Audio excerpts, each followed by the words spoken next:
Over the past few decades, the helicopter aeromedical industry has proven itself to be a very effective means of saving the lives of those who are critically ill or injured. However, during the relatively short life of our industry, far too many aeromedical programs, its crews, and sometimes its patients have fallen to tragic accidents. And the highest percentage of these crashes have been caused by human error. Now, often this fact leads us to ask the question, what was the pilot thinking? Why did he act the way he did?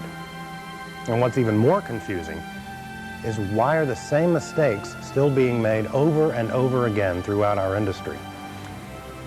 As you go through this training and watch the scenarios, we suggest that you heavily concentrate on the error chain depicted in each scenario and how these steps ultimately lead to a crash.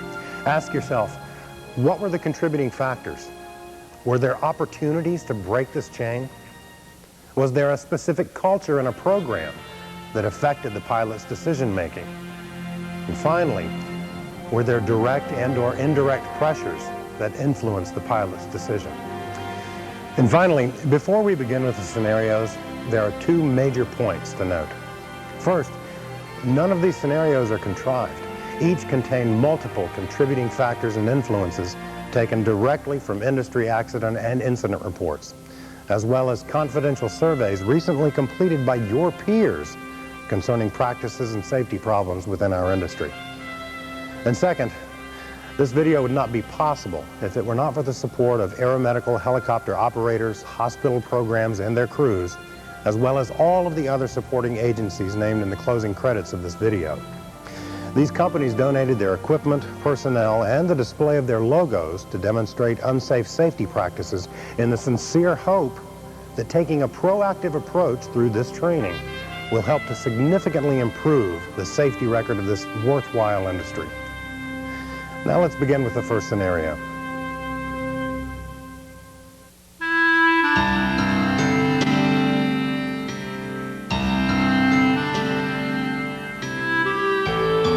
The day begins with Anne, an experienced flight nurse, in her home about to leave for a day shift. As she leaves, she promises her daughter that she will be home that evening to see her dance in a recital. The morning also starts with Skip, the day shift duty pilot, on the phone with his ex-wife.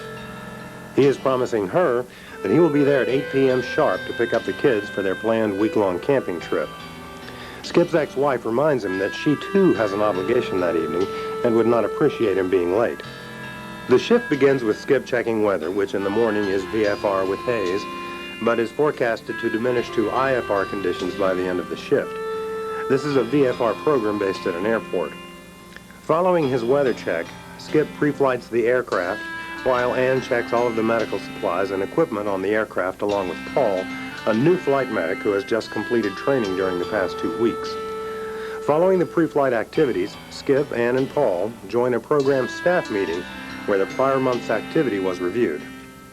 Flights are down, another flight program in the local area is turning up their marketing efforts, and the hospital administration is getting concerned. The day progresses with no flight requests. Skip keeps himself busy reading magazines while Anne and Paul inspect and clean their equipment. The weather has started to deteriorate, and the new forecast continues to support IFR conditions before the end of the shift. By mid-afternoon, the weather has lowered, with rain showers and mist also added to the amended forecast. Skip feels comfortable to call his ex-wife at 4 p.m. to tell her that the weather has lowered to the point that he doesn't expect to fly and sees no problem with him being on time for the kids. Shortly after that call, a flight request comes in for the transfer of the patient from the requesting hospital to a third hospital. Skip checks the weather, and all points are still reporting basic VFR conditions, even though the forecast is for IFR. Skip is a locally familiar pilot who has flown this route many times before, and although the weather has diminished throughout the day, it's still above the minimums for their operation specifications. He's also concerned about their low flight activity and decides that he can fly the trip and be back in time to beat the IFR weather and pick up his kids on time. Anne questions his decision because of the weather and her concern for getting back to make her daughter's recital. Skip assures her he would not accept the flight if he didn't think he could make it all the way home. Paul, the new crew member, offers no opinion on the decision to fly. The helicopter departs the airport for the requesting hospital. The weather during the first leg is as stated in the weather briefing, and they arrive at the referring hospital without difficulty. The patient is loaded into the helicopter and they depart for the receiving hospital. During this leg, the weather has obviously started to deteriorate due to ceilings, haze, and mist. This causes Skip to have increasing concern as to whether the conditions he's observing will worsen before they get home. In addition to attending to her patient, Anne is also becoming concerned about the weather and its possible effect on getting home. The helicopter arrives at the receiving hospital and the patient is unloaded. While the medical crew is delivering the patient to the appropriate location, Skip receives a telephone weather briefing which reveals marginal VFR to spotty IFR conditions in the area and below Skip's personal comfort level. When the crew returns, he briefs them on the current conditions, his concerns, and suggests calling the hospital van to come and get them and leaving the helicopter overnight. Anne immediately becomes very upset and ridicules Skip for his decision to take the flight in the first place, especially when she questioned the weather from the start and reminds him of her promise to her daughter. She argues that if the weather is at legal operations minimums, and he has flown that route many times before, he should at least try it before he gives up. His thoughts also briefly go to the grief he will receive from his ex-wife for being late to get the kids. He looks to Paul for his thoughts, and he simply says he's willing to go along with whatever the other two decide. Rather than continue the argument, Skip agrees to try it, and they depart for the base.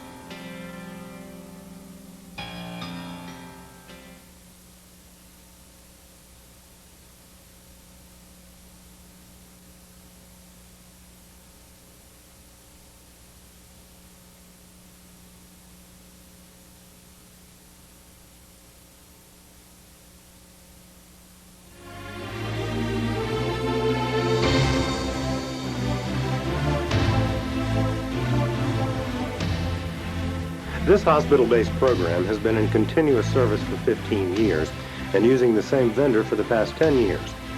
Even though both the hospital and the vendor were well respected in their service area for professionalism and response time, the hospital was on a new campaign to bolster its image, and the vendor was doing the same in preparation for contract renewal negotiations about to begin. One area of major concern to the hospital was the drop in the number of scene requests the program received.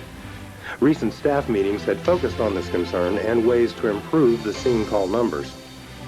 Numerous in-service training and PR flights have been conducted to bolster the use of air care for scene calls, as well as provide additional training for first responders, and it worked. On a beautiful VFR day, the dispatch center received a call from a nearby county for air care to respond to a single-car accident involving a mother and her son. The duty pilot was an experienced aeromedical pilot, but relatively new to this program, and was delighted that a flight request for a scene run had finally come in. Upon departure, the pilot entered the coordinates that the first responder unit called into the air care dispatch. What the dispatch center and the pilot did not know is that the first responder called in incorrect coordinates, which would send the helicopter to a point in the county 15 miles away from the actual scene. When the pilot arrived at the point given, there was no sign of any accident or landing zone. Still new to the area, descriptions of highway numbers and intersections at the actual scene did not help. However, the medical crew was familiar with some of the landmarks they were over, and the pilot relayed this information to the local first responder. Additionally, the first responder's explanation of where they were allowed the air care dispatcher to look up the location on their county grid maps and plot their own lat-longs to give to the pilot. The error was finally cleared up, and the helicopter proceeded to the actual scene location with an ETA of about 12 minutes later than planned. Because the mother was already removed from the vehicle and the helicopter had not arrived, EMS elected to send her by ambulance to a local hospital for initial evaluation. The landing zone was a field next to the road, and EMS and fire crews blocked the road from all traffic for the helicopter. The pilot landed the helicopter so as to position the loading side toward the accident, which also kept the tail rotor out of the direct path of the cruise. However, this put the tail into the wind. Since rescue crews were still working on extricating the child from the vehicle, the pilot elected to shut down the helicopter during the wait. Approximately 5 minutes later, the child was freed from the vehicle and loaded into the helicopter, It was obvious to the pilot that this child was in very bad condition and needed to get to the trauma center as quickly as possible. Once the area was clear of ground personnel, the pilot started the helicopter's number 1 engine. During the process, a hot start occurred. The pilot glanced back at the medical crew to see them frantically working on this critically injured child. They had no clue that the hot start even occurred or that a problem might exist. The pilot tried the second engine, which started normally, followed by an acceptable restart of the first engine. He still had no idea if any damage had occurred and considered aborting the mission. However, with a blocked roadway, a critically injured child, and engines that seemed to be running fine, the pilot ultimately elected to depart for the trauma center.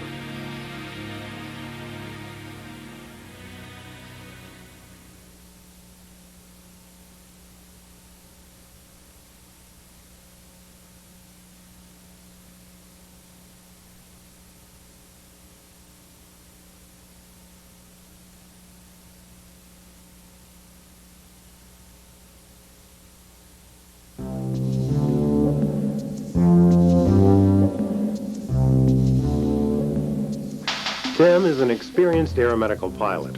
His VFR program works him on a 7-on, 7-off schedule, alternating each tour with days or nights. He was currently on his 6th night of a 7-night tour. This was a particularly long week with no flying due to lack of requests or marginal weather forcing the flights to be turned down. This didn't bother Tim too much since he wasn't in the flying mood. However, the lack of activity was taking its toll on the medical crew. By this point in the tour of nights, they were bored, restless, and tired of having to do make-work projects. In spite of the inactivity, Tim still didn't get much sleep during his nights on duty. He was concerned about his financial situation, which was strained due to a new home he and his wife were having constructed. In an attempt to alleviate some of his money concerns, he was working a second job during his off weeks and when he was on nights. Most of the work was for a friend of his who owned a fly fishing retail store. Tim was making good use of his outdoor skills and knowledge in retail sales by performing many functions at the store. He had worked there on this day up until it was time to leave to report for his duty shift at the hospital. The call came in at dusk for an inter-hospital transfer back to Tim's program base. The weather check revealed that the conditions were at best marginal VFR, with scattered rain showers and thunderstorms in the forecast. The weather was legal but questionable. Additionally, the weather information at the location of the referring hospital was minimal. The doctor at the referring hospital was becoming concerned as to why it was taking so long for the helicopter service to decide whether they would be coming for the patient. He was a privately rated pilot and decided that the conditions were acceptable and phoned the helicopter pilot directly to advise him of this, and that this patient was in serious need of services they could not provide. Tim briefed the medical crew, and they suggested just having a look and turning back if it wasn't good. Tim decided to give it a try, and the helicopter and crew departed for the referring hospital. The weather didn't change, but it was not good. The workload was high, and Tim was continuously deviating around the rain showers. Upon arrival at the referring hospital, the weather was a little worse, but he found the hospital pad and landed without incident. While the medical crew was packaging the patient, Tim became increasingly concerned about the weather. When the medical crew came out with the patient, it was obvious to Tim that they were going to have their hands full. The referring hospital had waited until the very last minute before they called for more advanced help. Additionally, Tim realized that the patient was a very close friend of his. They loaded the patient, and Tim started the helicopter and departed. The workload remained high, and more deviations were required. The medical crew were oblivious to the conditions. Their hands were too full with the patient, whose condition was worsening. Now Tim has a new concern: fuel. All the deviating has taken its share of his normal fuel, and he is unsure of his ability to safely make it back to his hospital without seriously compromising his fuel reserves, and there were no airports along the way to obtain fuel. Uncomfortable with the fact that he might land back at his hospital with only 10 to 15 minutes of fuel remaining, he is considering diverting to a nearby community hospital with a helipad. This would require the patient to have to complete the trip by ground. However, He was also concerned about the criticality of this patient and the urgent need to get to his hospital. Tim elected to continue on to the medical center.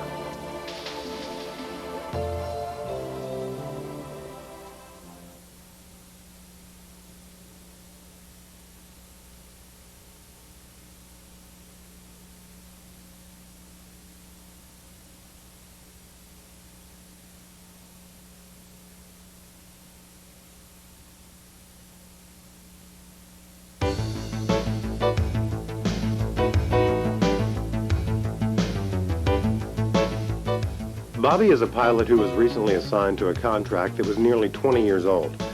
From the very start, Ken, the long-tenured lead pilot at the base, took on the role as mentor to Bobby. At first, Bobby was happy with this because the feedback from the vendor on Ken was very good. It was also immediately obvious to Bobby that Ken appeared to be the favored pilot of the medical crew. It was also obvious to Bobby that things were done differently at this base compared to his prior assignment. For example, pilots were required to complete a computer form every time they turned down a flight for weather, stating the exact reason and include a copy of the computer-generated weather reports with the form. Ken made a practice of closely reviewing all of the turned-down flight summaries in the computer with the other pilots and sometimes questioned the no-go decisions. He also noticed that the hospital administration required the dispatch center to keep exacting records on each flight, when the call came in, and how long it took for the pilot to start and take off from the time the flight request came in. Additionally, the medical crews were almost all longtime team members and exhibited signs of impatience during Bobby's aircraft starting and pre-takeoff procedures. But what bothered Bobby the most was that during his first month at the base, some of his observations of Ken's actions on shift change were not consistent with the company's safety practices. Ken's pre-flight was minimal. He never observed him draining the sumps, closely inspecting the aircraft, or reviewing the maintenance status reports on the helicopter. He never requested any pass-down information on shift change. Getting into the cockpit after Ken, Bobby would notice that the checklist was almost always misplaced and switches would often be in the incorrect position versus where they should be after shutdown. Recently, one of the newer medical crew members, Dave, who felt comfortable talking to Bobby, expressed that he was uneasy at times when flying with Ken. He explained that Ken seemed to accept flights under worse weather conditions than the other pilots would accept. Also, Ken often likes to fly much lower than the other pilots and seems to not mind going into much more hazardous landing zones for scene work. Finally, there was the time a couple of weeks ago when Ken took another med crew member for a low-level military-style ride in the company's Spare while returning from the maintenance base. This crew member bragged how he got to sit up front while Ken flew low over a field, crow-hopped over trees, flew down a road at treetop level, and did extremely steep bank turns. Dave added that he wanted no part of this type of activity, but was afraid to say anything because he was so new to the program and that the crew member, named John, enjoyed it so much. Not long after this conversation, a flight request came in for a 3-point transfer, and during the deadhead leg home back to the base after the patient was dropped, John tells Bobby that he should do a low-level run to initiate Dave, which hadn't been done yet, and give him a thrill, just like Ken does for all of the new med crew members. Bobby, trying to act like a part of the team he just joined, dropped down lower, but still within company and FAA guidelines. Although Dave had indicated that this was low enough for him, John pushed the issue and challenged Bobby to be as good of a pilot as his boss Ken.